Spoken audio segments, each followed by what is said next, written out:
নমস্কার বন্ধুরা, make in India থেকে এক্সপোর্ট টু আমেরিকা ভারতীয় প্রতিরক্ষা খাতে ঐতিহাসিক সাফল্য। সম্প্রতি ভারত ফোর্জের Kalyani strategic system limited international defence exhibition 2025 আবুধাবিতে মার্কিন প্রতিরক্ষা সংস্থা এম জেনারেলের সঙ্গে একটি লেটার অফ ইন্টেন্ট স্বাক্ষরিত হয় উন্নত আর্টিলারি কামান সরবরাহের জন্য। প্রথমবার ভারত থেকে আমেরিকায় রপ্তানি হবে 105 এবং 155 mm কামান, যা ভারতীয় প্রতিরক্ষা উৎপাদন শিল্পকে আরও শক্তিশালী করবে। ভূ রাজনৈতিক দৃষ্টিকোণ থেকে দেখলে এই চুক্তি খুবই গুরুত্বপূর্ণ। এই চুক্তির ফলে চীনের বিরুদ্ধে ভারত আমেরিকার স্ট্র্যাটেজিক অংশীদারিত্ব বাড়বে।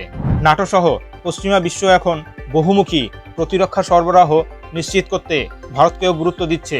এই চুক্তির মাধ্যমে ভারত যেভাবে লাভবান হতে পারে, বিশ্ব প্রতিরক্ষা বাজারে ভারতীয় অস্ত্রশিল্পের গ্রহণযোগ্যতা বাড়বে। এটি আত্মনির্ভর ভারত এবং মেক ইন ইন্ডিয়া উদ্যোগের সাফল্যের বড় প্রমাণ।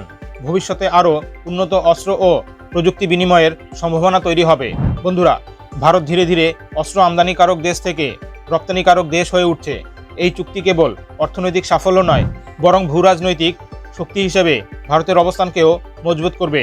আপনার মতামত কি? ভারত কি ভবিষ্যতে আরও বড় প্রতিরক্ষা সরবরাহকারী হয়ে উঠতে পারবে? কমেন্টে অবশ্যই জানান।